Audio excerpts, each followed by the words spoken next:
Nói chung làm epic đây 58,000 là kìa 58,000 nó là bạn cái 55,000 finance xong anh tung lo gì được anh tung lo dining là tôi dining table là tôi được sofa là tôi biết được long lap đi được răng mà được lái nó long lap đi đây thằng mới biết vì con được kan aku ni silong bo jangan masalah ya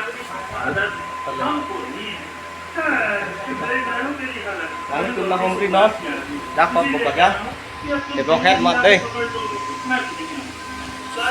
rồi don mali tum đây là số akhat cái này tu đi 55,000 lo là bằng cái hả là bằng cái 58,000 này tum finance ta longi đã hả một quạt trắng hai tuần nào không biết nó rồi làm mấy việc rồi